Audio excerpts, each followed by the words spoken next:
Hi, everyone, and thank you especially to Paola and Maite for accepting this challenge to talk to us today. And thank you, Sonia, for organizing everything. I will admit everyone, okay? Just that Maite's presentation still not in presentation mode, right? I open it just in PDF because now we can see. I don't want for you to see the comments. Is it better now in PDF? Yes. But you can make full screen in the PDF.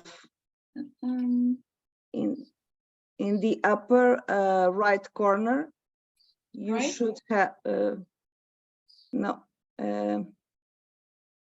I cannot see it, but you should have in the upper right corner somewhere where you can say full screen mode. No. Yeah, now it's perfect. Yeah, thank you.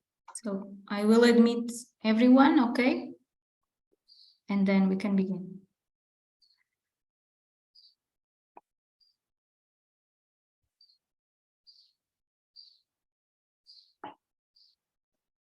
Okay.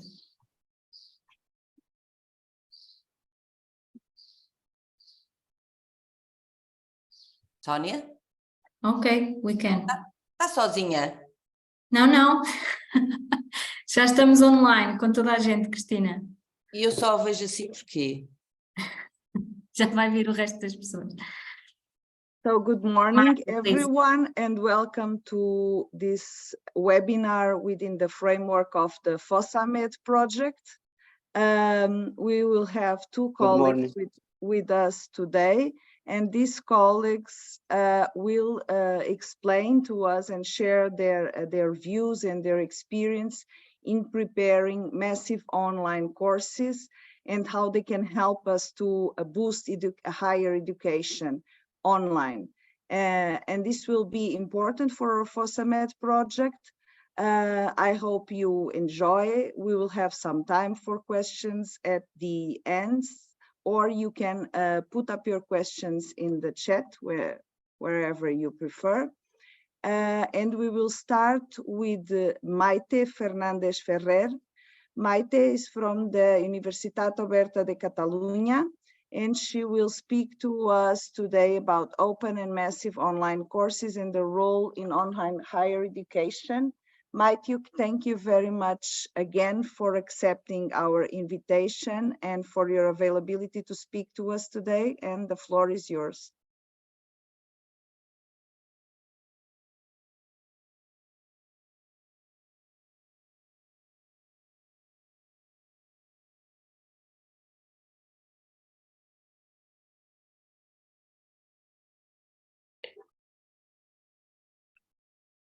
Maite, you are muted.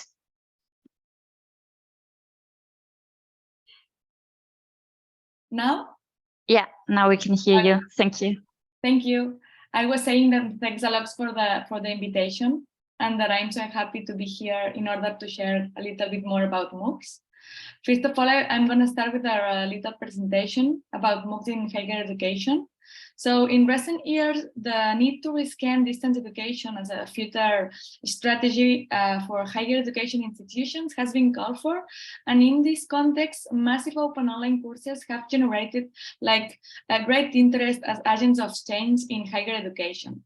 Since their inception, this type of courses have been the subject of a pedagogical reflection, and they have also generated like a new debate in the line of this being a new vehicle to experiment, investigate, and innovate teaching and new educational models in college campuses. So thus 2012 was the year in which MOOCs were the trend for excellence in the world of online education. And from 2013, they began to find themselves among the emerging technologies on the horizon for the following years, and as a learning modality that represented an important development in higher education. And that year was like a substantial amount of research published around massive online open courses as an opportunity, as I was saying, to rethink pedagogical questions like what is the center of teaching and learning, what are the most appropriate learning designs, what should the learning process be like, etc. So in recent years, there has been like an evolution of open access to educational resources, and more recently to these new courses. And although it's true that online and open courses already existed before, this new letter M of massive was the surprise, no? In this context, MOOCs have proliferated in recent years, coming to represent like a large part of open education. And specifically, MOOCs were presented as technological educational practice that broke with some of the strongly consolidated principles of the teaching in our university. And they have already been a technological modality that, with the support of digital platforms, seem to revolutionize the way students were learning outside of university campuses. So from 2013, the most important universities worldwide were already actively involved in the creation and in the support of this new form of training. And nowadays, it seems that many of the universities have their own MOOCs and no one wants to be left out. And what is a MOOC? The massive open online courses have their origin in an experience carried out by George Siemens and Stephen Downes, based on the theory of connectivism created by the first one, and starting from the basis of how people learn in open virtual spaces and how people share knowledge through technology. And in this way, and within the framework of higher education, a new massive training scenario was presented, open and free, through innovative methodologies such as video stimulators or the collaborative work of students. And from that, this new formative modality was being defined as a low-cost and mass-scale education that could be found just around the corner. And in fact, MOOCs gather a methodological legacy of more than a decade, with the aim of adapting curriculum content to the requirements of the 21st century society, characterized by things like rapid changes, disruptive innovations, audiovisual languages, and the need for lifelong learning, among other elements. From a more negative approach that I thought it was interesting to share today as well, however, around these new courses, some authors perceive them just some other resources, like a discovery that ignores that mass and free courses were already held before. Some people said that there were a process of McDonaldization of education through the distribution of standardized educational packages worldwide. Some others said that there were an inadequate response to what is failing today in the educational system, or some other people said that they were a modality of courses that will never be able to compete with the academic quality of the traditional university. And it is that while 2012 was the year of MOOCs, it's true that in 2013, people began to bet on the idea that this had to be rethought, no? And thus, in just 1 year, they went from being like the solution to everything to raising some doubts and some questions that were already interesting to debate. And I would like to share as well some general characteristics of this kind of courses, no? First of all, it's important to say that MOOCs are taught by the best universities in the world and with professors of recognized prestige in the beginning when they were in the first appearances of these kind of courses. Second of all, MOOCs have students with a wide range of skills, of learning situations, of cultural backgrounds, and of academic backgrounds as well. Also, students in MOOCs are expected to be autonomous and to manage their own learning by making their own social and conceptual connections to meet their needs and key element for learning. They have a flexible architecture and possibilities to modulate learning, because in a MOOC, students can really choose how they want to participate in the course by letting them take many components as they choose. And finally, they are designed based on audiovisual and short-term multimedia content, supported sometimes by writing text as well.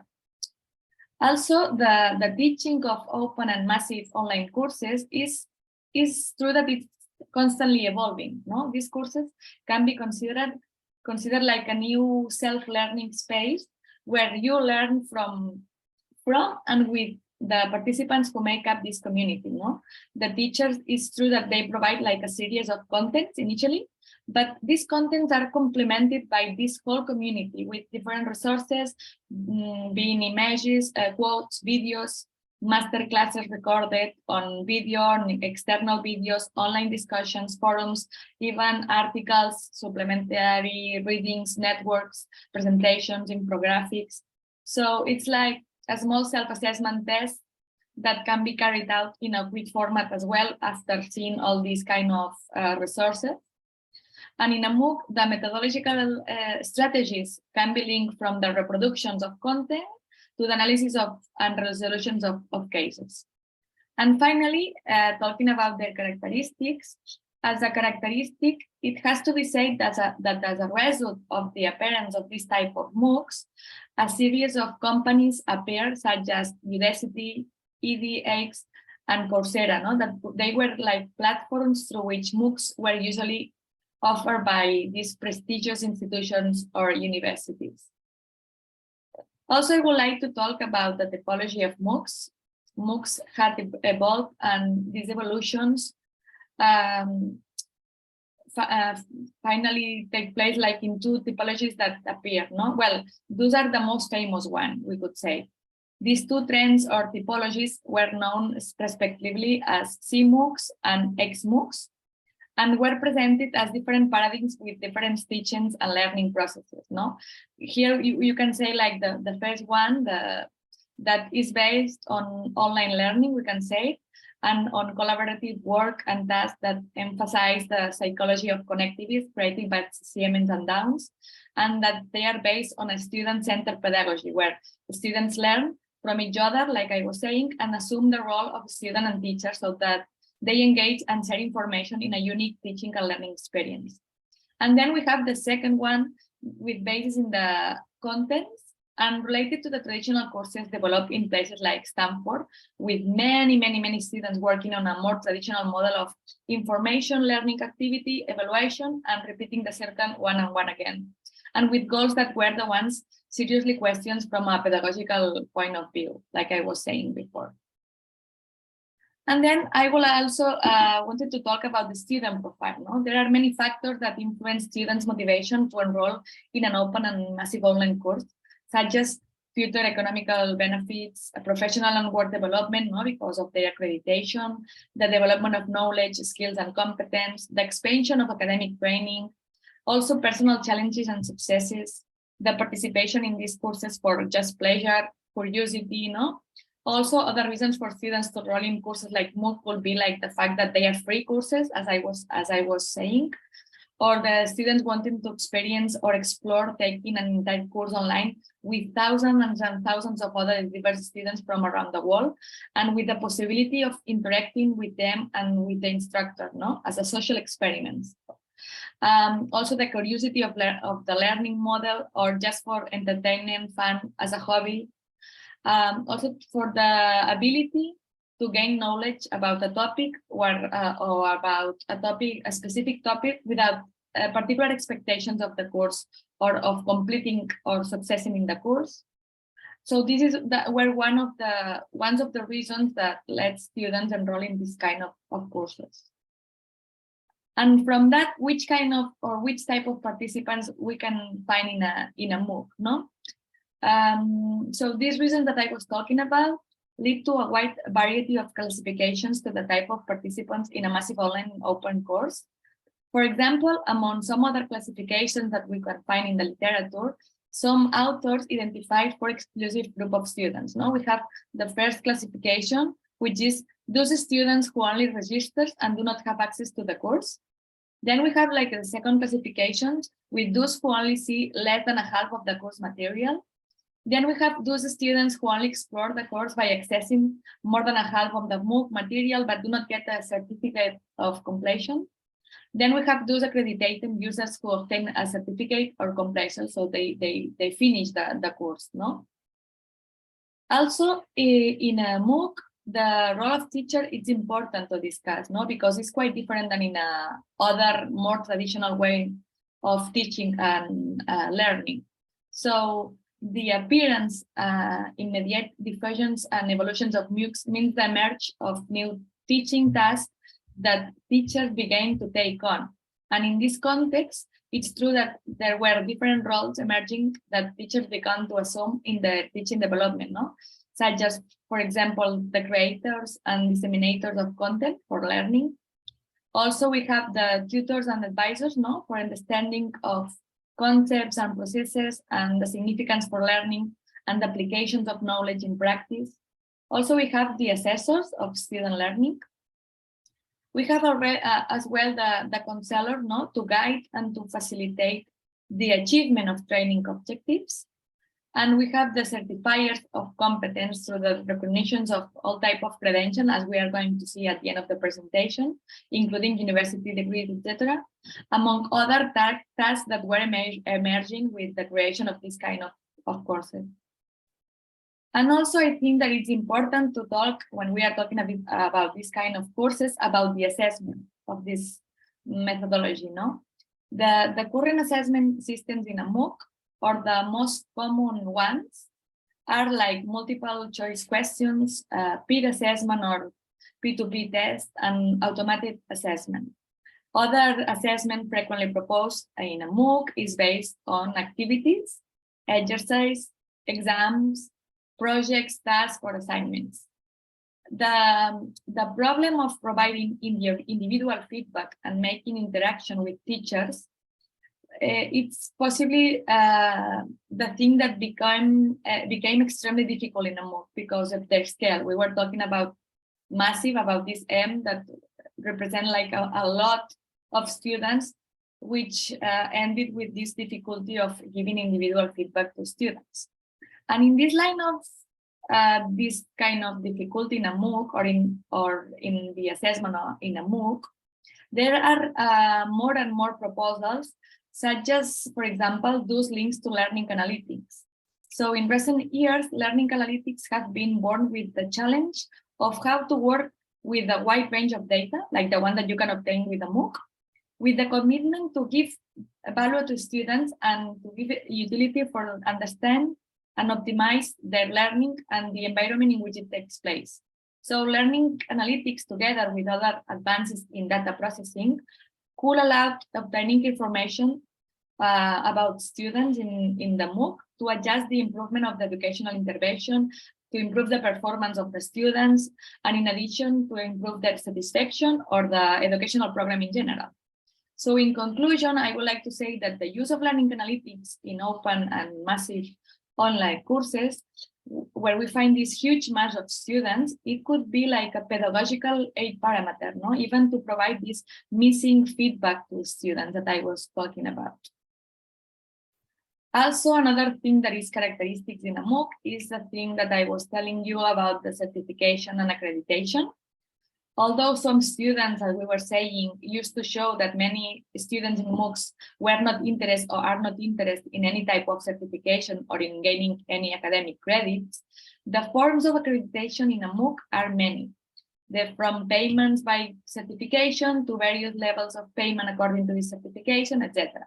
So here I presented some, no? First of all, you can find like open badges. So within the evaluation and monitoring system, in an open and massive online course, we also find the system of badges that aim to recognize certain student contributions. So badges are given automatically and free of charge to these students who have followed the course with more than 80% of completion, for example, of the different tasks of the MOOC. So in these cases, MOOCs offer the possibility of downloading a digital badge in the form of recognitions of the learning development. So badges are like, we could say, a web manifestation of a learned skill, interest, or specific competency. And they are like a monitoring system that allows students to see how their progress is going through all the course. Also in a MOOC, you can find credential and certification. So on the one hand, credentials are given by passing an online test similar to self-assessment. And then they can be obtained from a minimum prior payment, and it's like a accreditation without academic effects. And we also can find the test centers, no? In a MOOC, this incorporates like the certification of the face-to-face exam, also with payment gateway associated with university accreditation. And also I work in presenting you like this kind of list, no? Because in an open and massive online courses, show like to have a set of characteristics that will mean a series of advantages for its participants, both for the opportunity to enroll in this training modality, no, with all that this will entail, and for the benefit that will have to finish it, no? For example, for students, some advantages is that it's free. They have like this kind of accreditation that I was talking about. It represents like a good example of like lifelong learning, no? Because you can take a MOOC whenever you want, and it's like forever. It's open. It's specialized in some specific topics, which is which you can find like a lot of themes in a MOOC. The quality of resources and content, it's like high quality. Also, MOOCs give possibilities towards higher education, because sometimes they like present some content in addition for you to learn these things that you don't know to take like when you are taking like a class. Also the flexibility, because students in MOOCs can, as I was saying, adapt learning to themselves, no? When they want, when they can, etc. Also, most of the MOOCs are given with prestigious university and professors. Also, you can work with other students around the world, so it gives potential to collaborative learning. Also, the things about the acquisitions and development of autonomous learning skills. Also MOOCs, as they are like being created once and again, they adaptate to the trainer needs of the moment. The work placement and employment as well, because sometimes it's a credential that you can use to gain a work. And then the practical consequences for the evaluation. And for teacher, the MOOCs are good as well for the visibility and teaching reputation. And because when you are like working in a MOOC as a teacher, you as well can research, because there are a mass of students and you can take a lot of data from the MOOC to research. And also as well, here we have like some limitation as well, like in all learning modalities, no? It's true that as they are massive, there is a little attention to individuals. It's true that it's so difficult for teachers to give feedback, no, and to follow up for everything. Sometimes a pre-course requirement, because some MOOCs really have these requirements. The hidden cost that sometimes MOOCs have in order to get the credentials or the certification, if you want it. The low participation, it's true that because you can register to any MOOC when you want, it's true that you can as well abandon the MOOC when you want. So there is a low participation, sometimes low recognition, the way that the MOOCs operates, no? And the thing that some students finally give up because they don't have this autonomous competence or skill that I was talking about. And for teachers, it's true that they have difficulties in the assessment, and the teachers that are really involved in a MOOC and giving like this assessment in MOOCs, they have like a really amount of workload. The lack of connection with the new teaching roles, no, because so many teachers are not used to work in this kind of modality, and the previous technological needs. And just to finish my presentation, I would also like to emphasize one of the good things of MOOCs, no? That is the democratization of education through these open and massive online courses. No? But many of the initiatives that were promoted in the name of MOOCs were related to the pedagogical and social ideas that claim like a greater openness of knowledge to society, and like an adaptation to the educational needs of large sectors of the population for free and at a low cost, as I will say. So there are many who have opted for the new open and massive online courses for this ultimate democratization of education by making it more accessible to as many people as possible, and specifically to the maximum number of students. In fact, much of the hope and publicity surrounding MOOCs at the beginning was focused on this promise of promotion of equality and a break with the prevailing model in which university education was reserved just for a privileged few.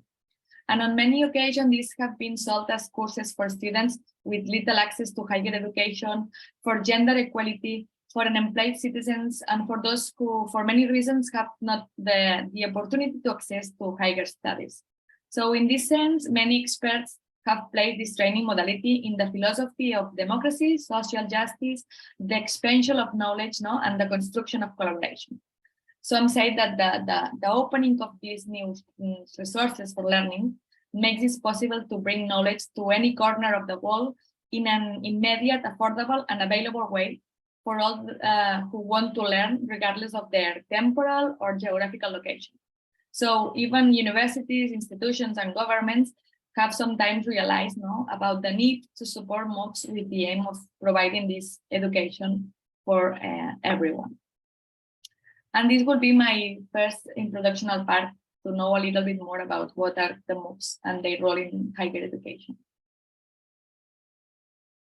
Thank you very much, Maite, for a very clear presentation and introduction to the advantages, but also the disadvantages of MOOCs. It's also important to consider that and to try to address them when designing a new course. I think we will leave the questions for later, Sonia. We will move to the next presentation. Yes. Okay, thank you, Maite. And now we will have with us Paola Corti. Paola comes from the University of, because I was... Politecnico di Milano in Italy. Politecnico di Milano, yes. Yes. So from Italy. And she will also share with us her experience in a more practical way, how to effectively prepare a MOOC, how to make a MOOC, how we can do it from scratch, which will be helpful for us in our FOSAMED project, but it may also be helpful to other colleagues that are here with us today and that may want to make MOOCs in the future. Paola, I look forward to hear your experience. Please, the floor is yours.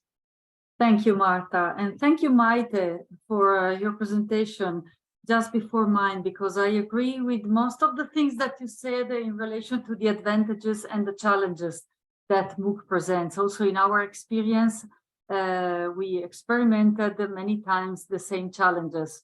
And that's what we are trying to do at our best in Politecnico di Milano, where I work as a project manager in the Learning Innovation Unit, which is called METID. And we have our own platform in Politecnico, which is called the PolyMe Open Knowledge. And I will share the link in the chat immediately after this presentation, if you want to explore it. Our MOOCs are by choice not only free, but most of them are also open in the real term of the word, in the real sense of the word, because we do our best to make an effort to release them with a CC license most of the time.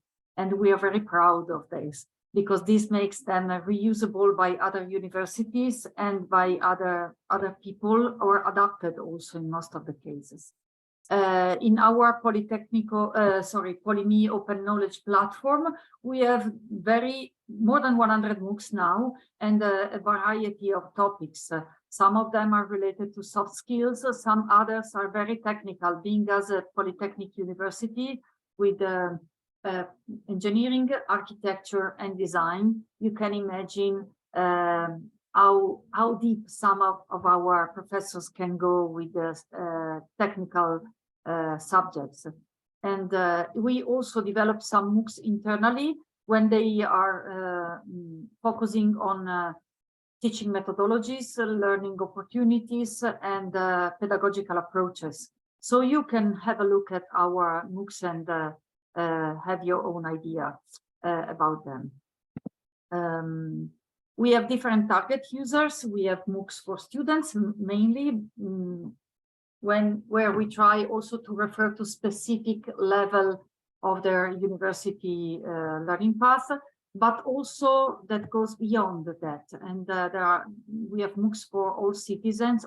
Every MOOC, of course, is open to everyone, but some of them are specifically focused on citizens, some others are for teachers, and others for researchers. Our Polyme Open Knowledge Platform is an instance of Open edX.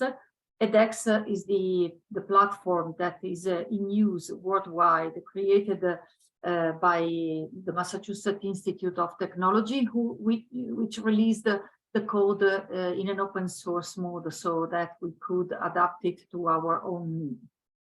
And we have our own instance, and we also supported the university, another university in Italy, Bologna University, alma mater, the first university in the world, to create their own Open edX platform based on our instance. This is how the platform looks when you are logged in. You have your own, but then you can see your courses. There are discussions in some of the MOOCs. Forums are always available. You can see your progress, and you can also access your bibliography. And if you have more than one certificate, which, as I said, are released for free, you can have them listed together with your own account. Inside each MOOC, you see this bar where you can access each lesson, but you always have a red line that tells you where you are in each MOOC, which is the usual case. Let's dive immediately into how to develop them. We develop our MOOCs with these, let's say, these all these different steps. First of all, we identify the target, and we will look at them one by one. How do we do that? It depends. Sometimes it is by a request from our university teaching staff. Other times it happens in European funded projects like Erasmus Plus projects. And this is something that happens quite often for us. And it's also a good chance for us to experience and experiment new formats and new collaboration, and also multilingual versions of our MOOCs. And it's always an interesting experience. So the target depends on the project or on the request, but it's always our first step to start. The second step is to formulate the intended learning outcomes of the MOOC together with the assessment strategy. And this is where we start now to go a little bit more in depth, because this is a key part of the design process for us. We spend quite some time in formulating our intended learning outcomes properly, together with the content experts, or together with the partners, if it happens within a Erasmus Plus project. And what we want to do most of the time is to support students and participants at large, because most of them are not students anymore.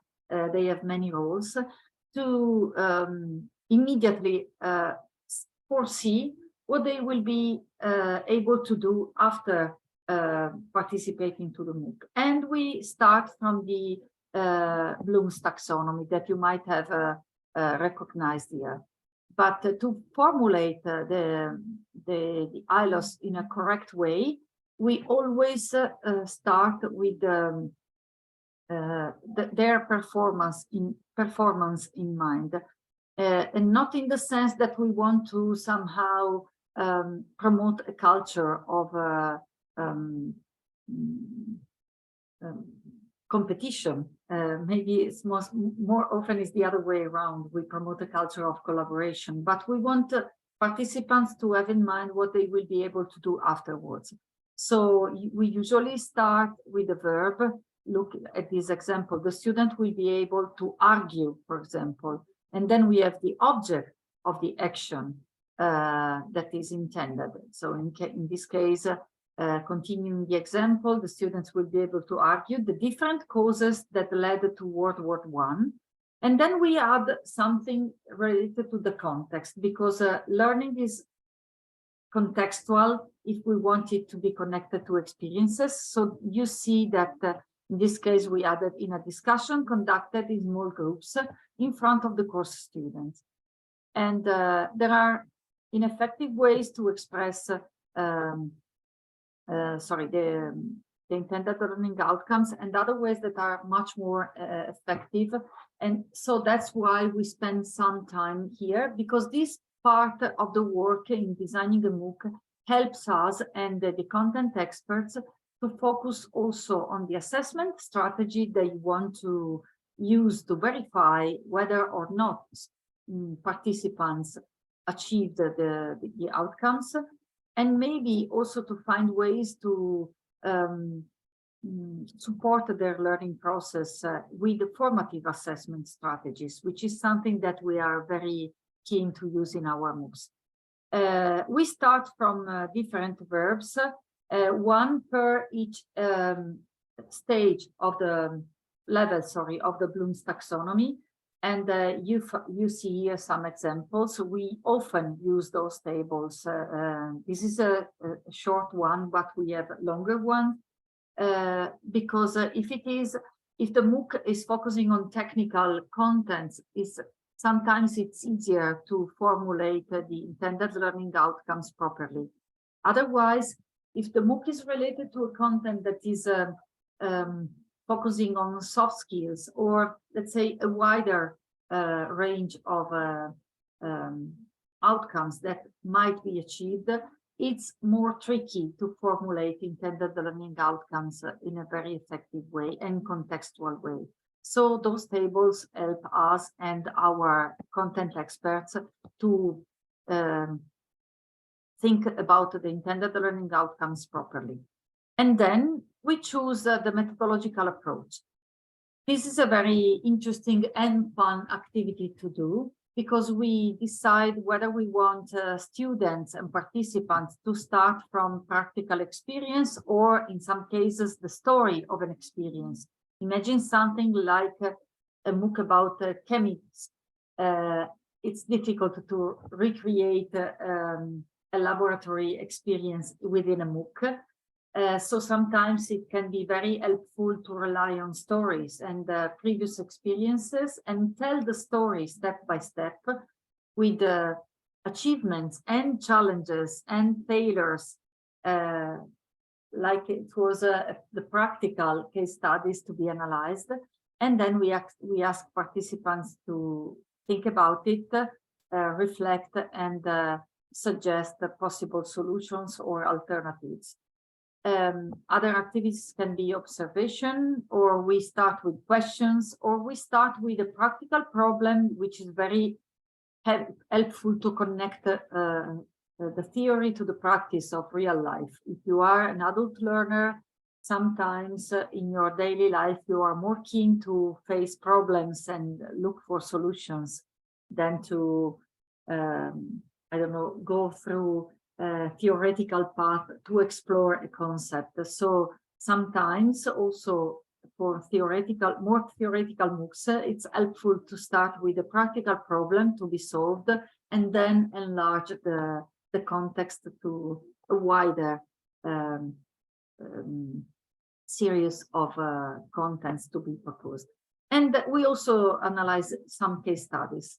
When we choose our methodological approach, we always also reflect on pedagogical frameworks. And this is something that we support our staff and faculty with, providing examples, supporting them to reflect about the beginning of the MOOC design, about the intended learning outcome, and which can be the strategy and the approach they want their students to apply, because one approach might be more helpful with a specific content, another approach might be more helpful or more stimulating with other kind of contents. So each time we go through this analysis of the methodological approach, and we also invite our faculty members and also ourselves when we are the MOOC designers in relation to pedagogical contents in general or something in relation to online learning design, etc. So theoretical contents. More than one approach can be applied to different weeks or to single weeks in a MOOC learning path, or even to a specific topic. So there's no need to be consistent throughout the whole MOOC. The important part is to declare which is the approach and be consistent within the part of the MOOC that you think might benefit of one pedagogical approach instead of another. And then we start with the fourth part, which is the MOOC design in detail. This is an example of a table. Usually those spreadsheets are very extended. We have lots of columns and they increase throughout the design process of a MOOC. But this is a very, this is an example coming from our templates in use today. We have the status, and you see this in Italian because of course we are an Italian team, but we have different stages that can be declared in this spreadsheet, so that the multiple professionals that are working on the MOOC design, and usually we have at least one project manager, one video editor, one content developer, the content expert, which sometimes is internal if we have the expertise within our learning unit. Most of the time is an external content expert. Imagine, as I said, a professor in design. I have a degree in philosophy, so I know nothing about the design in detail. So I can support with my expertise with the pedagogical frameworks, the content expert, and we use these tools to communicate with all the staff members involved in the MOOC design. So we have a column that keeps tracks at the beginning of the status of each lesson. And then we have the week title, the number of the module title, and the number of the lesson, which also helps us name each file according to the specific MOOC structure. Then we have the lesson title, which is also useful for us to have the elements that will go into each MOOC video, because we have a cover at the beginning of each video. And then we have also the type, because sometimes a lesson is, in this case, you see video, but we have MOOCs where we have a different kind of content. It can be that a lesson is just made with formative assessment stimuli, such as questions to be answered in a forum, or multiple choice question, or just a reflective stimuli that the participant can read and take a moment to reflect upon. And then we have the name of the lecturer, and then some other columns that help us go through all the production moments.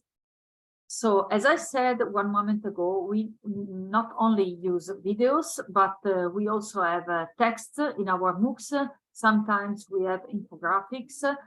Often we have additional materials such as images or downloadable documents. It can be a PDF, or it can be an open format of another document.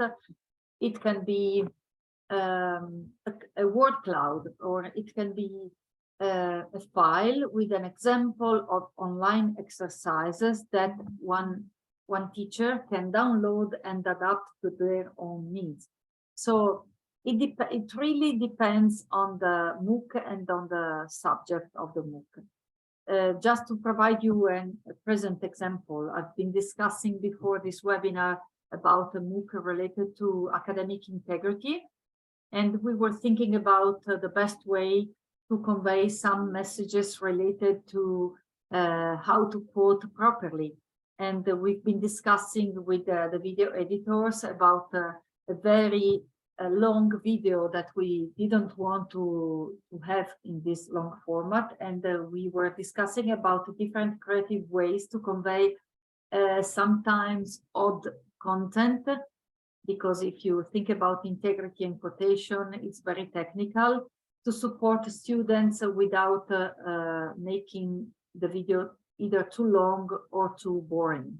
Otherwise, attention levels will go down. And as Maite said 1 minute ago, MOOCs have high levels of dropout rates, which is something that I would love to discuss later, because it's part of our internal methodological discussion, and we are not so preoccupied of dropout rates, except when the MOOC is connected with a specific course that, for example, teachers in Polytechnical want to propose to students in a flipped methodology, which means part of the course is individual study, for example, through attending a MOOC, and then classroom lessons with the exercises and activities with their peers. And in some cases, it's not even required to go through the final quizzes to have a certificate or to attend the whole set of weeks proposed in a MOOC. So it depends. Anyway, back to the content, and then we can discuss later. We also do our best to add individual activities or peer learning activities or peer evaluation. Peer evaluation, I agree with Maite, can be challenging sometimes, because also some of the technicalities of the MOOC platforms, except when you have a very large number of participants and very active participants, sometimes it is tricky to go through the technicalities, even if it is easy from the methodological perspective to design peer activities. So it's a very wide range of content. An example of an activity can be like you see here. This is an example taken from a MOOC related to how to design learning materials properly, created internally. And this was an activity, a reflective activity, suggested to confront the Bloom's taxonomy in its original version to the one reworked by Anderson and Cratwell later in 2001. Or you can have another example of text where you show a photo that is meaningful to share, to show to participants, and a physical approach in this case, or to refer to body posture, or in the second case, interpersonal conflicts. You see someone who is through this picture, we tried to convey internal struggles, internal conflicts. And sometimes it's not necessary to create a video. It can be better to support the participants in a more reflective and also in a more reflective way, and also to allow them take their own time to go through the specific context, the content, so that they can take a moment where, for example, they find a personal challenge, or they find a present time difficulty with colleagues. Sometimes we have feedback from our participants who went through the same MOOC more than once, because they remembered that there was an exercise or a question that could be helpful for them to reflect around a specific working teams, for example. That's the example that I have in mind now, or another project working teams and the discussions that were going on in the two of them. So you see, there are many ways to use MOOCs. Another part of the work that we do with our content experts, and also for ourselves to support the design phase, is how to create a MOOC not only with videos. And we used to do it with a sort of challenge. Choose 2 cards and design a content accordingly. So you can look to a video, read a content, or listen to an audio podcast, for example, or you can practice an activity or look at an example and then reuse what you learned from an example to apply it to another situation. Or you can collaborate with others, either online or also thinking about reflecting on something that you want to do with your peers, or do it in present time in the forum, or you might be suggested to explore and find other resources that relate to a specific content through your own research of additional contents online, and then share the sources with your peers. You can discuss within the forum, or you can produce content. Sometimes we suggest for some specific content to create a project work or something tangible. And most of the time, our main effort is to suggest participants to think about something they have to create for a real task in their real working life or student life, so that they can reuse the part of the work they spend on the MOOC to have a tangible benefit in their real life. And then some numbers. So you see in this, oh, there's a typo here. There's a hey missing. Sorry about that. I will correct it before sharing the presentation. So we have the teacher's point of view on one side and the student's point of view on the other. From the teacher's point of view, let's say the content expert point of view, if we think about a short MOOC, a compact MOOC, as we call them, we have a range of 10 to 12 videos, maximum 5 to 7 minutes each. And we are pretty flexible because sometimes we have MOOCs with 3 minutes videos. Sometimes we have MOOCs with 10 minutes videos. But the suggestion is to keep the length in between 5 to 7 minutes, because the analytics we have proved that the students' attention doesn't last very long. Sometimes it's even shorter than this window. So we have to be very careful about the ways we want our students to follow the content that we promote. And to create videos that are in between this 5 to 7 minutes range, we usually require to have a storyboard written with a range in between 800 and 1000 characters per minute, because that's the speed that our experience also proves to be the let's say the reference rate. And this means that we shouldn't have lessons longer than 6,000 characters if we want to keep the minutes not too extended. On the students' perspective, what we do is to have a request that has a range of 4 to 5 weeks, and an effort that is measurable in between 2 and 3 hours per week. Customizable, of course, according to the target of the learning outcomes. It can be shorter, it can be longer. An example, practical example. If we are designing a MOOC that is meant to support learners in a flipped classroom context, in a course in the second semester, for example, and we have a teacher asking us for a specific range of activities to be done in the classroom, then the content should be designed to support the activities that will be done by students after attending the MOOC first week or second week, let's say. Then we have to take those parameters into account. So that's one example. And then if you have questions, you can ask me also about your needs.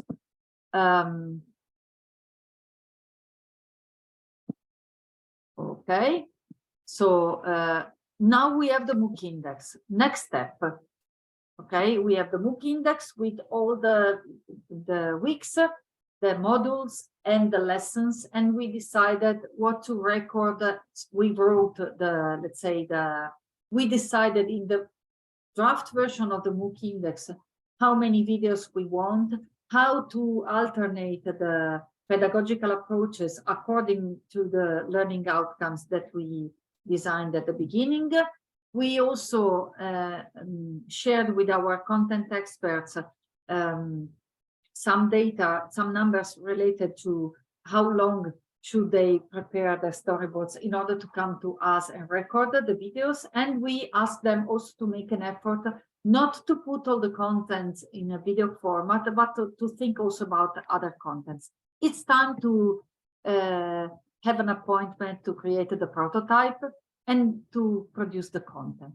So why do we create a prototype? Because we want to start sharing with the content expert also a preview of the results. So we usually ask them to create as a prototype the storyboard of a content that they are very familiar with, which is not the introduction, which is not the conclusion, it's in the middle. So it's very specific. They have very clear intended learning outcomes in their mind, and they are very familiar with the content. So they are comfortable on their content expert sides, and all the effort is to collaborate with us with the new formats, new templates, and a new format also for the content. Sometimes they are used to be sitting on their desk in the classroom, and they are not used to be sitting in front or standing in front of a camera. So it's challenging sometimes for them. So we want them to feel comfortable as far as possible with their content, and we support them as a family all around, making fun, making jokes, and create a very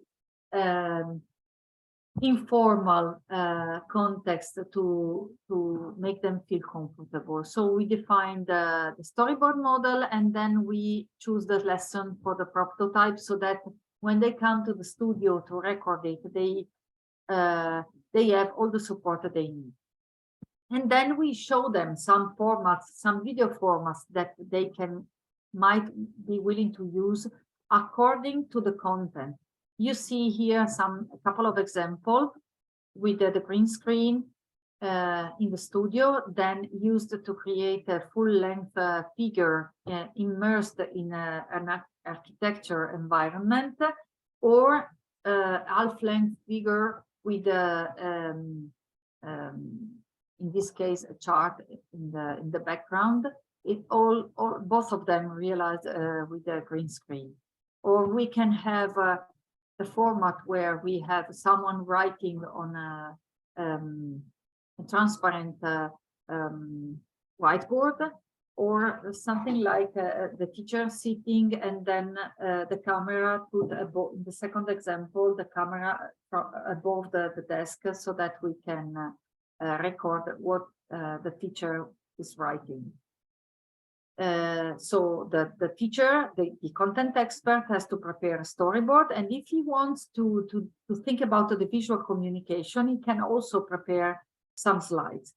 We always ask them, if you think about this from the production perspective, and this is a very important suggestion, we always ask them to share their content with us 1 week in advance to the recording appointment that we share, because we want to go through the content from the project management perspective. So we take a look at the methodology approach in the text of the video. We see if there is an introduction declaring which are the intended learning outcomes, if there is a conclusion at the end of the lesson to wrap up the main content that the content expert is willing to convey, and if, for example, keywords are bolded so that the visual editor can support with keywords, with images, with the visual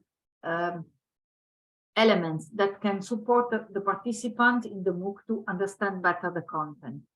And this activity takes time for us too. We need to have time to go through the documents that the content expert prepares, and we need to look at them with different perspectives, the content perspective, the video perspective, or the visual perspective, in case it is also an infographic, and ask question in advance, so that if the storyboard has to be changed slightly, or we need some keywords, or we need visual elements that are more specific, then we have time to ask questions and arrive to the studio appointment ready with everything in the final version. This is an example of the storyboard template that we use. We always have the number of the lecture, the title of the lecture, and then we have the text divided into rows, so that it's a small chunks of text that somehow, while writing the storyboard, the content expert has to keep in mind that it should be accompanied by keywords or by images on the screen, and we have a column for that, and also some ideas for the rhythm that should be kept in order not to have long and boring videos in the end. The keywords will appear right in time when they are pronounced in the audio, because we don't want to convey different messages, and our mind is keen to listen while watching, but not keen to read while listening to different words. So that's what we do. And also we use images with image credits. In this case, you see a CC BY licensed image, which we use to quote properly at the beginning or during the video or afterwards, attributing them correctly with their authors. And if we use the template with the PowerPoint template, we have always an area for the speaker and an area for the keywords, the schemes, and the images. It depends on the format that we want to apply. So after the content production, we produce all the storyboards, all the videos, all the additional graphic contents, and we go through the validation and dissemination part, designing which are the next steps, using social media, using newsletters, using all the dissemination tools that we are used to have. But the MOOC is ready for the online start, and after validating all the contents through different steps of debug, we are ready to start the MOOC online and then go through the monitoring and feedback phase. So we follow the MOOC in the first edition all the time, all new MOOCs, before we use them, we convert them from starting and ending edition to a continuous edition, always open to everyone. And we always collect feedback from participants to be able to answer their questions afterwards, so that they can help us make them better. And sometimes it happens that even through the debug phase, an error stays there, like the typo that I left in this presentation. There's always a chance to go back to the MOOC and make it better. And we are happy to do that. I would say that's it.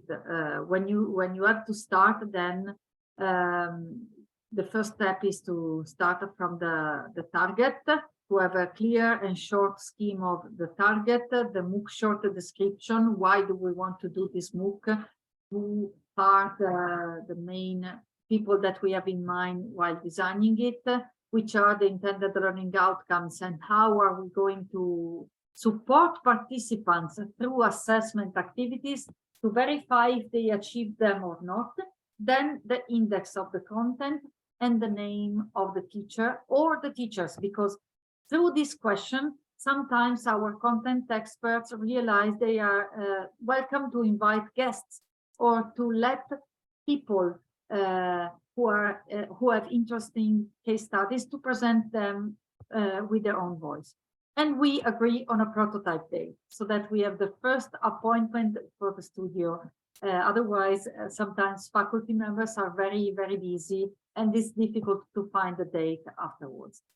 that's it, I would say. And then if you want, I can also provide you some schemes about the methodological approaches that we apply. And if you have questions, you're welcome. Thank you. Thank you very much, Paola, for a very practical session on how to produce a MOOC. It was really helpful, at least from my point of view, because you kept answering some of our questions, and it was really, really interesting. Thank you, and very complementary with Maite's presentation also, which is helpful. I now open the room for some questions. If you have some questions, you can just open your mics and ask either Paola or Maite.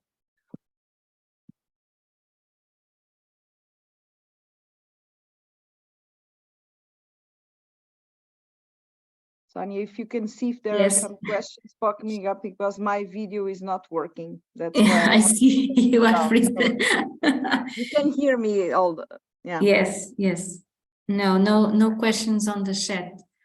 In fact, I have some, not questions, but comments, because it was very useful, because we have already a template to help to write the storyboard of the different modules, and was very, very useful to think first of all in the certification module that we will implement from Maite, and then I was all the time putting information in the template so we can then forward. There are many aspects that we don't think before, and now this is very useful for work in the future.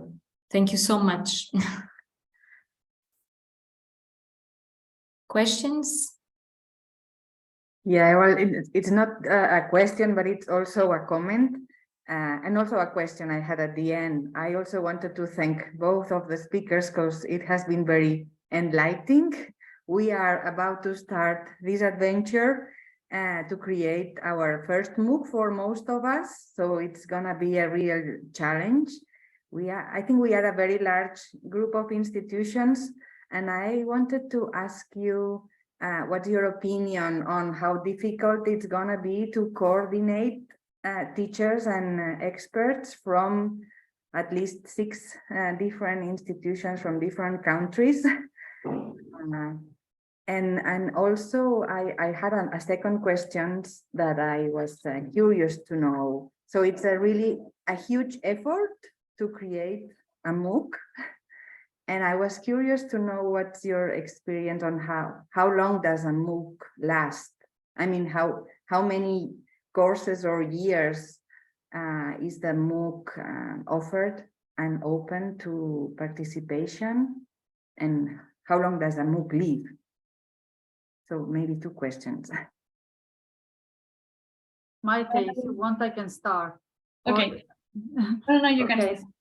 Okay, so if you start in a good way, even if you are many people, it can be easy. But my suggestion would be to have a shared index so that everyone sees the names, and you also can see the balance in between the different efforts. This is very helpful for us. We've been developing many MOOCs with a lot of guests or a lot of institutions. So it is challenging, but if you have let's say a calendar in place with meetings every other week, for example, at the beginning, or even every week at the beginning, just to fill in the index and have a balanced effort there. Okay, this can be very, very helpful. Another thing is that the length of the preparation part really depends on how much content you want to share. And keep in mind that really sometimes short is better, because you can add additional materials, and it's very difficult to decide what to cut afterwards. If you decide it at the beginning, it's easier because you design the content accordingly. And it can be helpful also for participants, because you can make them curious to go in depth into something more, but the main learning path is not too bad. And the other question that you had, and then I will leave the floor to Maite, in relation to the duration of a MOOC, it really depends on how you design it and the specific content. Imagine artificial intelligence nowadays, okay? If you take the example of a course related to how to use artificial intelligence in education, done at the end of last year, it's old now. If this is the subject, really. Other contents, I have the experience now of a MOOC that we have, and this is a specific content that I'm very, that is at my heart, is using open educational resources in teaching, because I'm very, I have open education always in my mind. We developed this MOOC in 2017, so it might have been very old now, if you imagine that it's 6-year-old. In this world, 6 years is very old, but we are supporting now Ukrainian librarians and teachers to create a local version, a localized version of the same MOOC, which is actually very up to date if you think about the different kind of users. So this is a good question to have in your mind, Susanna, if you are starting to design a MOOC, having length in mind. And keep the content that are very difficult to update in text or image format, and have video formats for content that are more stable, so that the effort to update is less expensive, less time consuming. Adapting videos is always challenging. Adapting text or exercises or adding images is not as challenging as it is to create. So this is a very good question. Yes, I think that Paola have added everything. Just about the content, I agree with her, because I think that you really have to think, because it depends on it. For example, if you do or you design a MOOC on history, I'm sure that it will last forever. For example, if I have done a research in Udacity, Myriada-X, EDX, etc., and you can find that there are MOOCs still now from 2013 when the platform began, because they are from Greece or they are about Rome. So it makes sense that they are still there. So I think that what Paola have said is really important, that if you have to make videos or something, you try to not put any kind of information that then it won't last forever. For example, dates or related to things that are happening right now. So try to do it as general as possible, so you can use it for a long time, because it's expensive to create videos. So I agree with her that if you want to give him more specific information about something that you think that it may change, you do it in a text that it's much easier to change. And also about your first questions about how you are going to design a MOOC with a lot of people, I think that sometimes when we are designing learning methodologies or learning modalities, we think that everybody knows the same, that we think that we think and we know, but it's not like that. So first of all, and even it will take time from designing, I think that you have to really ensure that everybody knows, of course, what is a MOOC, but as well, why are you choosing this kind of modality to teach what you are going to teach? Why this one and not another one? No? And I also said that everybody try to participate in a MOOC. So you can give them the best or the most famous platforms, and to tell them that you can enroll in a MOOC and you can start looking at the MOOCs and you can start seeing what is a MOOC and how does a MOOC work.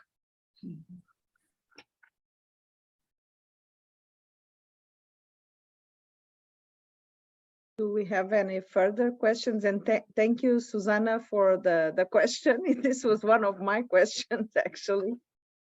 We have a big challenge in front of us, but it was really important to have the shared experience of these two colleagues here today.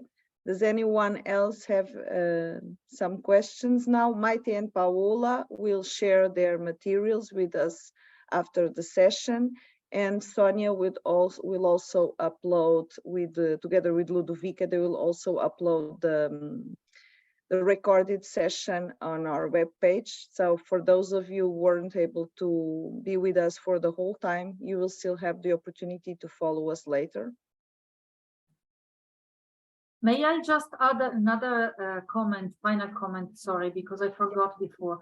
I think that if you are starting for the first time, if you've never designed a MOOC before, it might be very, very, very helpful to look at many different MOOCs in different platforms.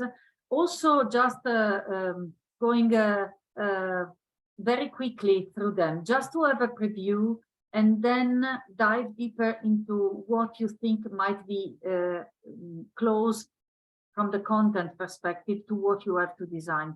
I also continuously do that myself, because other people have wonderful ideas about how to create a content, sometimes cheaper and less time consuming than my initial approach. And I learn a lot through other examples. So that could be, and also from my colleagues, we have a lot of project managers here who have different approaches, and it's interesting for me to go through their work to learn from them all the time. So I would start there.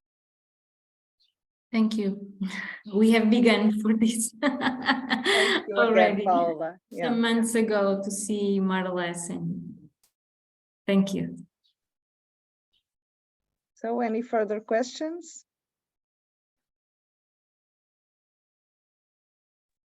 Yes, sorry.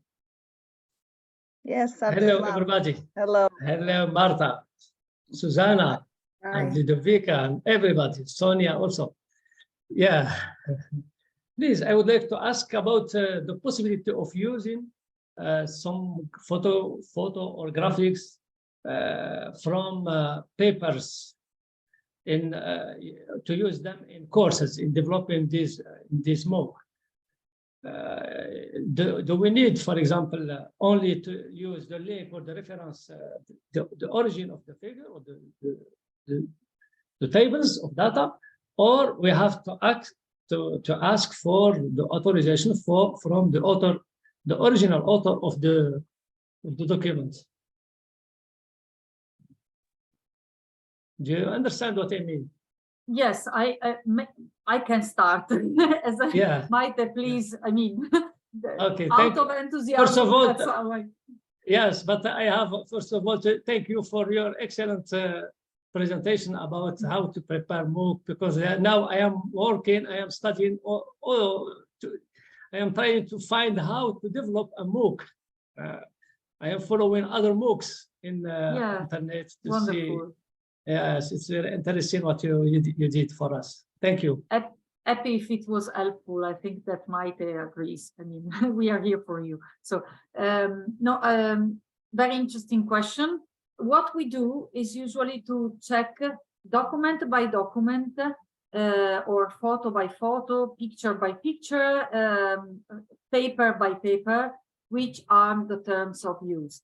If a content is shared with an open license, usually it is Creative Commons licenses, then the license itself tells you what you can do with the content.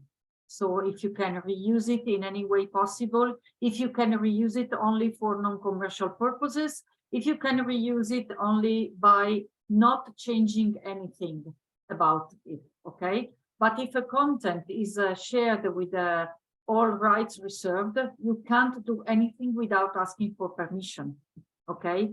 So what we do usually is, if it is a general image, imagine the Duomo here in Milan, the big church that we have in the middle of Milan.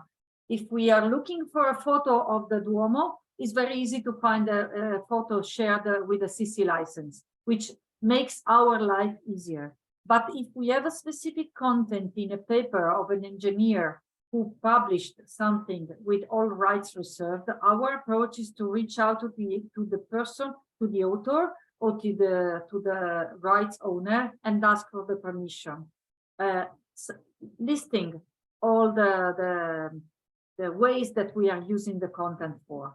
If it is for a video, if it is in a MOOC with an open license.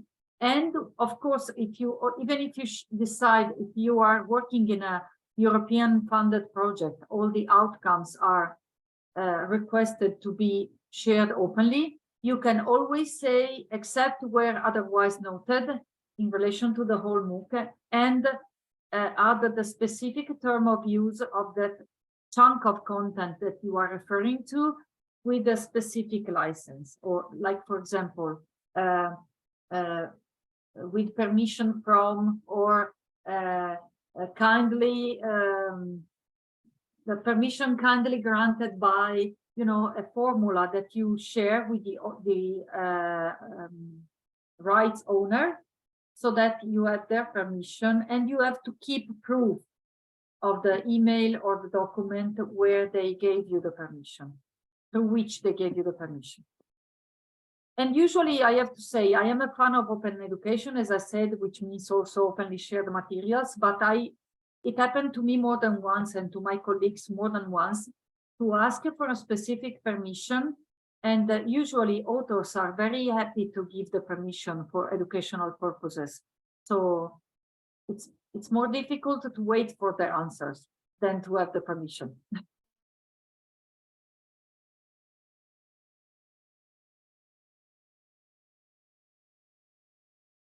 Okay, Maite, I see that you also added something in the chat, so replying to a question. And as Paola was kind enough to be answering us, Maite added some commonly known platforms in the chat. The edX, which Paola had already spoken to us about, but also Udacity, Khan Academy, and Coursera. We can all use them. Thank you very much for the both of you for sharing. And we have a question from Inês Roque regarding. Yeah, so the question is about learning analytics. Mm-hmm. I think I can send you, Sonia, some of the articles where we can see the use of learning analytics, not just to adapt the course to the learning experience or to improve the course, but to give feedback to the students. So learning analytics can provide, if we design in like a dashboard, that it's like this table where we can make the data like perfectly visualized for students, like attractive to students, to see in which point they are of the learning process, and what else do they have to do in order to complete successfully their courses. So it's like it's called like dashboard. It's done by learning analytics, and it's used like to provide feedback to students once on a while, for example, every 2 weeks, with the information that it may be positive for them to see where they are and where to expect, or how to improve their learning experience. So I'm gonna try to send you some articles about that. And I will share. Thank you. I see a comment in the chat, which I'm not sure if I interpret it well. As it is well known, anything used for educational goal is open source. Actually, it's not like this. It depends on the laws, the local laws, and the international agreements. So if, for example, if I share with you my presentation today in a PDF format without the CC license, which I'm not sure I will be allowed to do in this case because it's a proprietary content of Politecnico, you can't reuse it as it were with a CC license. I mean, I'm not giving everyone the permission to reuse it. If I can release it with a CC BY license or a CC BY, also a CC BY and CND, I'm not allowing you to change it if it is non-derivative, but you can reuse it as it is. Okay, so it's better to check, because there are some rules related to fair use, which usually is applied to educational purposes. But if, for example, a content is published on Coursera and Coursera requires money for the certification, it's commercial, the use is commercial, and a content that is released with a non-commercial license cannot be reused there. So imagine, I mean, copyright issues should be taken into account. It's not taken for granted that the educational purposes are considered within the fair use approaches. Paola, could it be that I agree with you, I fully agree with you, but could it be that for the laws in Europe are a bit different than those in Morocco, and maybe in Morocco this is true what the colleague was sharing in the chat? That's why, yes, that's why I said that you have to check with your local laws and the international agreements. There is the Berna agreement around most of the countries about the copyright use and what is called in the US the fair use, which is usually applied also in Europe, but it's better to check, okay? Also, it depends where you reuse the contents, and if the platform is located in a country, the rules applied are the country rules, okay? So in Italy, we have author's law. We don't have copyright law, for example. So we have to take care of these two. Be mindful of this part of the work when searching for materials, and it's better to be sure that you can reuse what you find useful. Otherwise, it's always good to quote and to refer to the source without using small chunks of it directly in the MOOC. You can say, go to this link, which is in the main platform, look at the original content and check this in the original context. And also say, we are referring to page number, blah, blah, blah, if you can't reuse it directly, okay? And help participants to go directly to the precise point where you want them to go in depth into something. Okay, thank you. Are there any further questions from the people attending? Well, if not, I think I want to finish on time. Thank you very, very much once again, Maite and Paola, for your very helpful and enlightening sessions here today. It was very fruitful for all of us. You gave us a lot of ideas. You also gave us a lot of further work.